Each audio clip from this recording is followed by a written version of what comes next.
Preparation is very important when dressing and getting ready to practice. We refer to that as saho. Saho is the preparation of your dogi, your karate gi, your weapons. And how you wear the monsuki is very important. It's dependent upon the style you train in, whether you're doing kenjutsu or aikido. In this case, we're doing bato-do or bato-jutsu.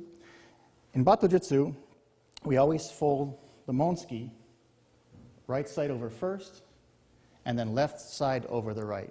If we're wearing a karate dogi or a karate uniform, and you're going to tie an obi, you always want to make sure that as you've tied the obi, you always spin it around to the back so the knot is in the back. Next, we'll tie a kaku obi.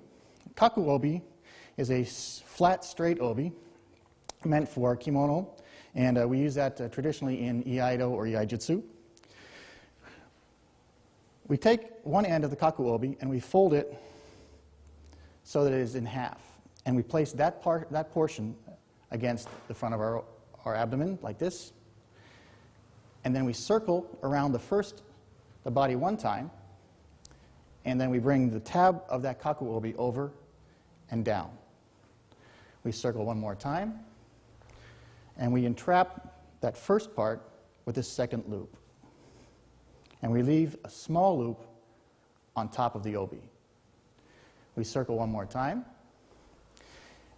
and we'll have a bit of section left over that may be a bit too long. We want to fold that under to make it shorter.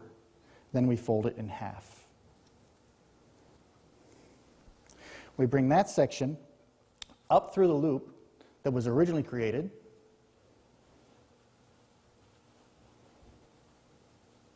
and then down through the outside loop that went around the body, which will leave two ends at the bottom.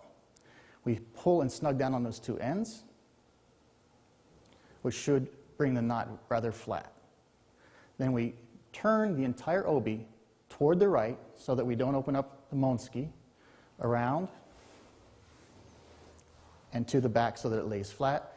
And with the hakama on, we can still reach into the sides and tighten the obi at any time. Now that you've learned how to tie an obi, we're going to teach you how to wear the hakama. The hakama is a pleated trouser worn by the samurai. It is also very important that you wear hakama when you perform bato-jutsu or iaijutsu. Normally, hakama will come folded like in a butterfly knot. All you need to do is take the two ends of the butterfly knot, open them up. The hakama will open up thusly. We hold the front of the hakama and we allow the back to drop down. The back has this stiff board on it with a little piece of plastic you may find on the back, hera. We hold the front of the hakama and place it above the obi, just at the top of the obi. We step through with the left foot first, then we step foot with the right foot. We place the top of the obi under the front of the hakama, bringing both ends, these long strings, himo, around the back, and we cross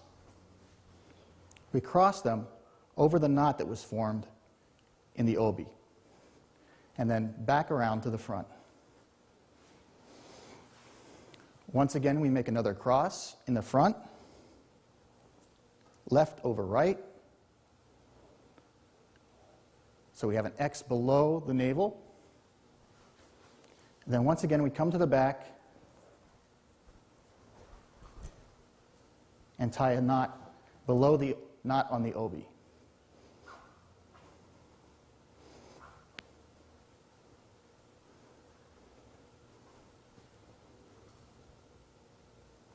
Then we lift the back of the hakama, and we find the small tab, and we place that in and above the obi.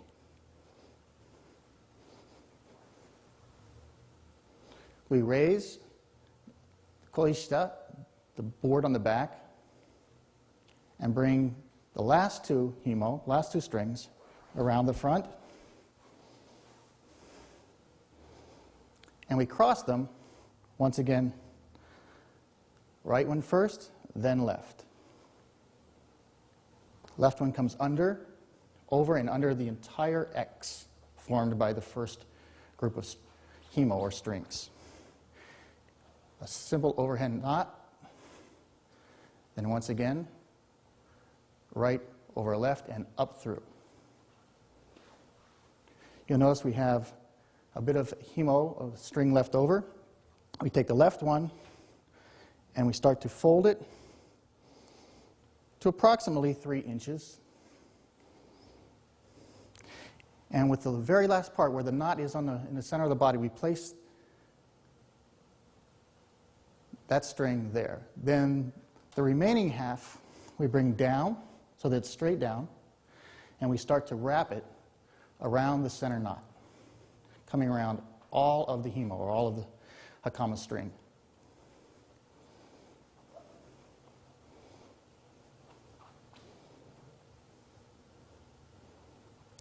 And finally, we leave a small part of that string on top, one on the bottom, and on the side. So we have a plus sign made with the hakama hemo.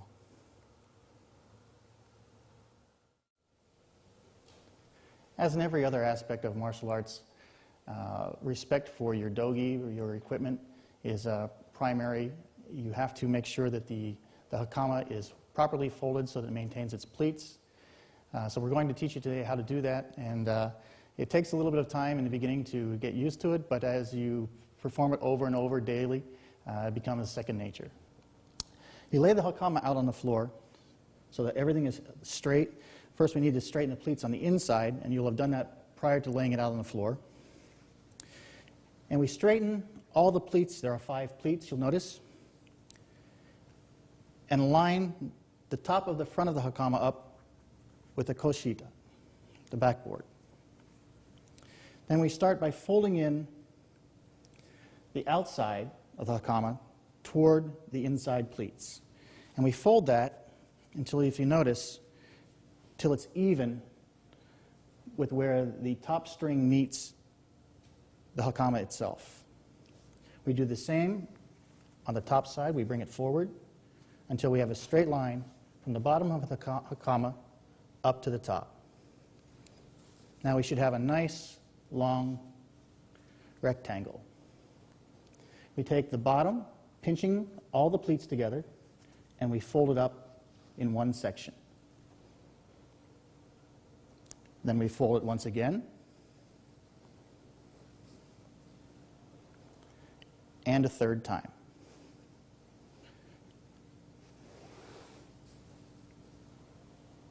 Now we turn so that the koshita is facing away from us. We have one longer hemo, as you know, and one shorter. We take the longer hemo first, open it, and we fold it in half, bringing the end all the way to the body of the hakama. Then we fold it in half once again.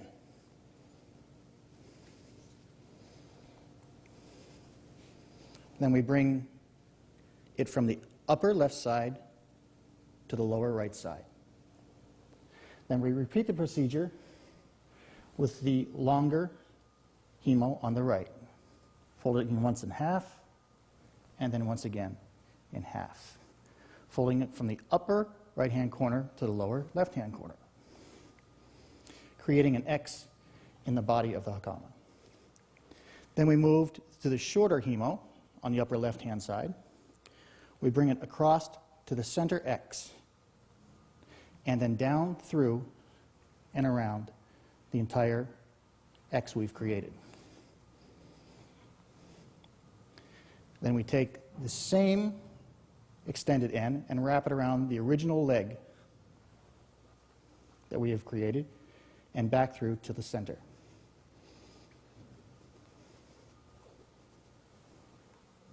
We fold that leg in half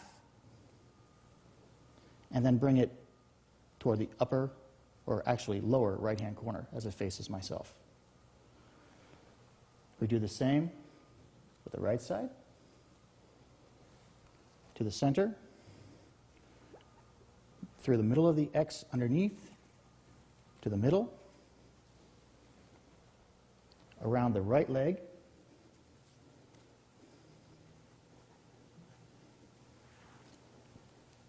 And with the excess, we fold it in half and bring it through the small loop created with the first hemo that we wrapped, forming what we refer to as a butterfly knot.